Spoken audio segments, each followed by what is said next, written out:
Oh, this is the Nigerian ambassador in Sudan speaking. So Nigerian ambassadors can actually speak to Nigerians in their country. Nigeria's ambassador to Sudan, Safi Olaniyan, has appealed to Nigerian citizens trapped in the ongoing war in Sudan to exercise patience with embassy officials as they work hard to ensure their safe evacuation. In an audio message released by the ambassador, he lamented the stalemate in the current efforts to evacuate citizens caught in the crisis in Sudan.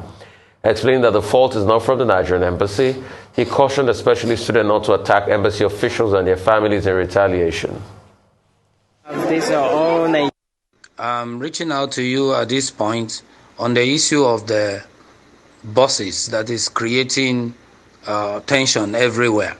I just want to let you know that the embassy is not in charge of the bus contracts. We have not received any money from anybody to hire buses. We are only arranging the logistics.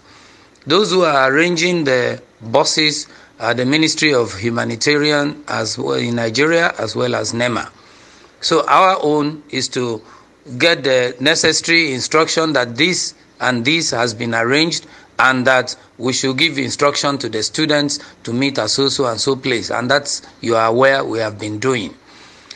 The present arrangement that appeared to have broken down was also midwifed in Nigeria.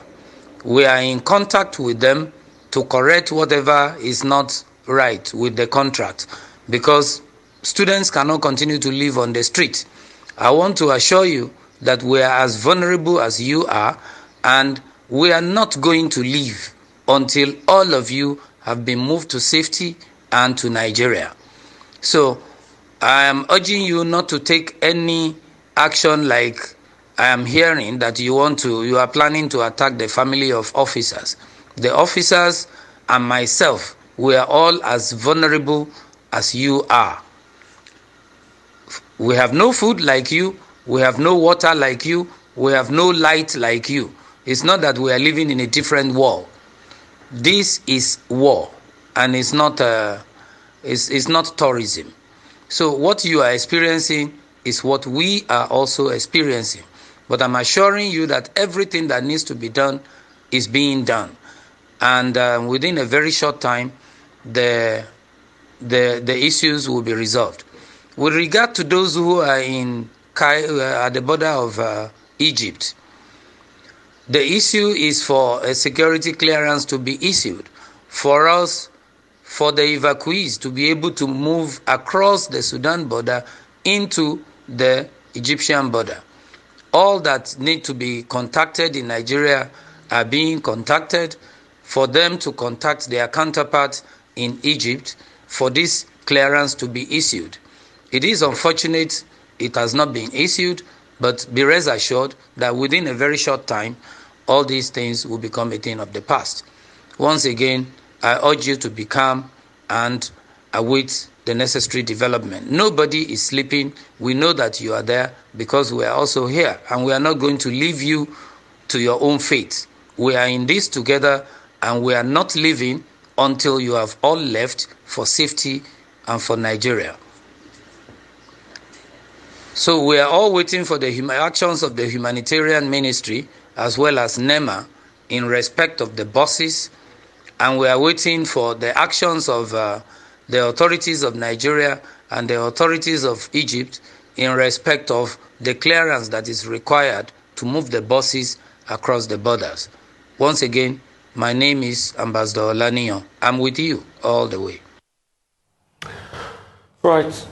You heard Ambassador Olaniyan there. Some very kind, forthright, but sad words as regards the condition in Sudan. Yes, absolutely. And I must commend Ambassador Safi Olaniyan for his empathy and his very wise and measured message to the students and citizens of Nigeria who are currently trapped in Sudan, still trapped in Sudan. It's a kind of message, a reassuring message you would expect to hear from a leader, and no surprises there he's a diplomat, so he should know how to manage tense situations or situations that are less than favorable. So commended, thank you. And beyond that, the tone of that message absolves him of responsibility, or perhaps tries to explain to the students as well as Nigerians who really is to be held culpable for the challenges that have occurred. He talks about the fact that all that had been organized wasn't from his office. It had come from Nigeria, as it ought to be, because this is a national, it's a national response that's required. Now let's come back to what the response has been like. We have talked about this since last week in terms of the way that the Nigerian government has handled the evacuation of its citizens from war, crisis-ridden Sudan. Initially it was, okay, after a while had gone, Nigerians criticized the time he had taken. What we now hear is that Nigerians who have been moved from Sudan heading to the border of Egypt to be lifted by Air Peace Airline, which, by the way, has been given free by the chairman and founder of MD and founder of Air Peace, Mr. Allen Onyema. They are stranded.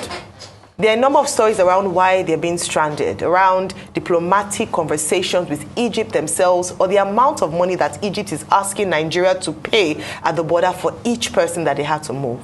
But aside that, is the welfare of the people. In a viral video, some students were seen to have said that they've been made to sleep under the buses or inside the buses. And so, since they're in the Sahara Desert, they're cold. I want you to imagine what the family members or the parents of these people are going through. Hearing that, unfortunately, their nation has failed them, quite simply put. They found themselves in a situation that's less than ideal, in fact, a horrible situation that could easily escalate into war, where some people have said it's already a warlike zone. And they've been abandoned despite the fact that they had hopes, and their hopes had been lifted by the government to say that we will look after you. Their hopes have been dashed. To make matters worse, they're being put through such a terrible situation despite what they must have faced in Sudan.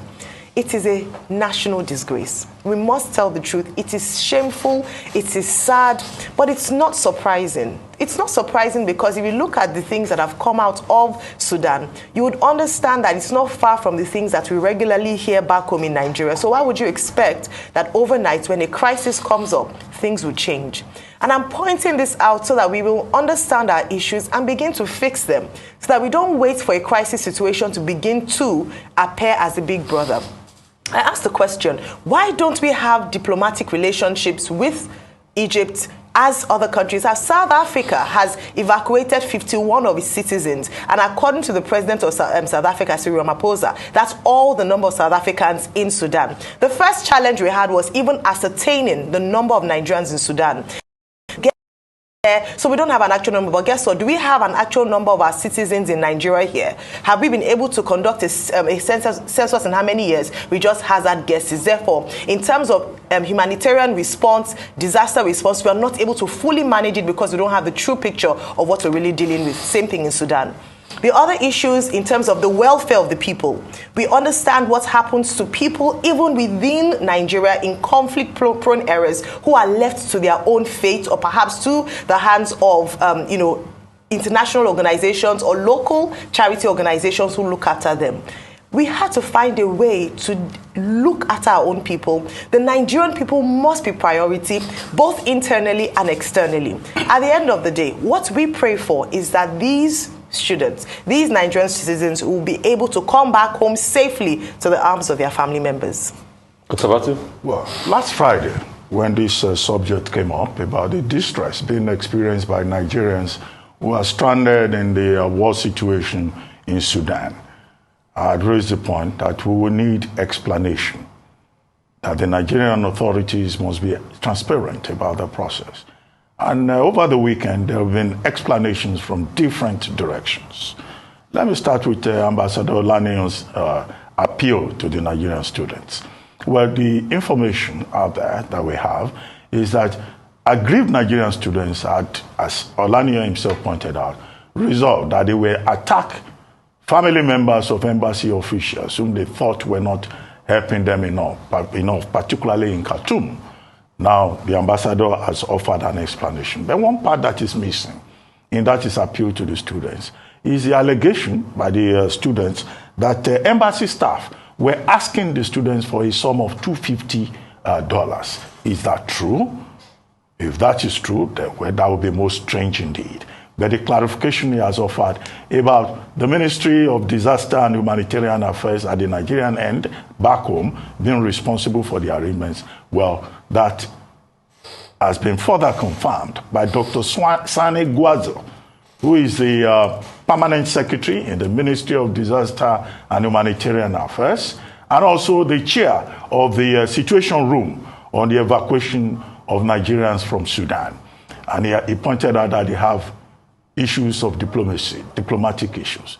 Contrary to the reports that we've been told, he insisted that, in fact, the Nigerian government had paid the bus drivers and that they did not have any issue in that regard through third parties with involvement, he claims, of the Department of State Services and the Nigerian Finance Intelligence Unit, the NFIU. Well, that's the statement, the explanation offered by Dr. Guazo. Third, over the weekend, a C-130 was dispatched with 14 crew members and 2 passengers with food, water, food aid to head towards Aswan in Egypt. But I've seen a statement that is in circulation, although it is unsigned, titled Situation Report, in which, the NAF officers were saying that, look, this was supposed to be, a one-stop movement, pick up the stranded Nigerians, drop them back home, and then go back and pick more. But now they themselves are stranded at the airport. In fact, they are having to pay for every opportunity, every moment they are in that airport to the Egyptian authorities, who in fact restricted them to their aircraft and will only allow them to just go to the lounge to refresh and go back into the aircraft. Okay, these are the three-pronged explanations that you have seen so far. But all these explanations, don't seem to make sense. For as long as Nigerians are stranded there, as long as they are in distress, as long as our people are at risk in that country, that is indeed most unfortunate, and that is unacceptable. Now, many Nigerians there have also alleged that Egypt is collecting from them $28. The Sudanese are collecting from them $5 or so. Now, the question to ask is this. All this talk about, the Egyptians are requiring visa and all of that. The Indians have been able to evacuate 3,000 persons. The British have been able to evacuate 1,888. Other countries, have also evacuated their own people, including Iran, that evacuated 82 persons, and the US, about 1,000 persons. So why was it easy for these other countries to evacuate, and an African country like Nigeria cannot do so? The question is, what happened to the idea of unity, African unity? If it was, a Western country that did this to Nigerians, we will be claiming racism. But this is an African country treating Nigerians in distress and other Africans. There are other Africans that are also affected in this manner. And where is the African Union in all of this? So we would like to see a situation where the African Union gets involved. African regional economic bodies should also get involved to call on Egypt to make it easier for our people to come back home, because this is war already. Third week, the ceasefire has already ended, and the warring parties are not, they are not willing to stop the crisis. Everybody is at risk, including the Sudanese themselves. My most important priority and prayer, and if I have one request to make to God Almighty this morning, is that, dear God, make our student come back safe and alive. We can deal with the massive incompetence and shenanigans of our government afterwards. But God in heaven, and please pray with me, make our student come back safe and alive. Now let me go to the shenanigan. Everybody failed. Everybody across government failed. The first question we should ask is, was the execution properly planned? No. NEMA ought not to be putting in for a military evacuation like this. There has to be a holistic board set up with national security advisor, intelligence agencies, and different diplomatic attaches weighing the situation in Sudan. The UK had something called a Cobra meeting where every line in the security architecture will sit and they'll execute a plan. The plan failed because obviously they didn't envisage that Egyptians were going to shut their border. Was that the best possible route? There were many other routes there. There was Djibouti, there was the port of Sudan, which some of the officials that are now on ground are saying might probably be a better route. Because through the port of Sudan, they've evacuated over 3,000 people. That's what Saudi Arabia has done. So was the idea to get buses to Egypt the best available option? We should have intelligence officers and diplomatic intelligence attaché with the embassy in Sudan. And there must have been a very cohesive force. So what I envisage the government should do this morning, should set up a cross-mix of various teams, NEMA, Foreign Ministry, the military intelligence unit, and they sit to recalibrate plan. Secondly, what should be done? Try as much as possible to de-escalate tensions. If possible, we need to raise more money. I know NEMA gave account. They said they spent $30,000 on every bus there. For the 40 buses, only 13 came. They released $400,000 first. If possible, de-escalate tensions. Can we have a system where at least we cater to those that are stuck at the border till we get them off the border?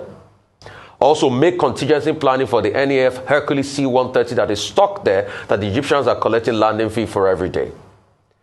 And can we also recalibrate our plan and look at other options? Can we shift to Port of Sudan to be able to evacuate from there? That's another line of action. Fourthly, can we have a reporting channel that directly goes to the heart of the presidency where we can monitor minute-by-minute accounts? And fourth, and lastly, can people that know nothing about the evacuation stop coming to address people on Twitter about the evacuation? Because in 24 hours now, they've not been able to say anything because this was beyond their brief in the first place. Now, people should take responsibility. The situation had escalated in Sudan. A tribal crisis has ensued. I was seeing some very, very debilitating reports coming out yesterday. Even South Sudan is already feeling the heat. The World Food Program can't get food into South Sudan any longer. A lot of ethnic tensions. We have dropped the ball, but this is not the time to criticize. The most important point is how can we get our students back home? When we get back home, we'll deal with ourselves internally. But if I have a wish, like I said before, my prayer is, God, whatever it will take, let our students come back home. Oh, this is the Nigerian ambassador in Sudan speaking. So Nigerian ambassadors can actually speak to Nigerians in their country. How come the Nigerian ambassador in UAE, Malam Rimi, we have not heard from him? With all the struggles and losing of jobs, no visa Nigerians are passing through UAE. How come we have not heard of him? If you ask the Nigerian ambassador to UAE to speak, he will say he's not a spokesperson.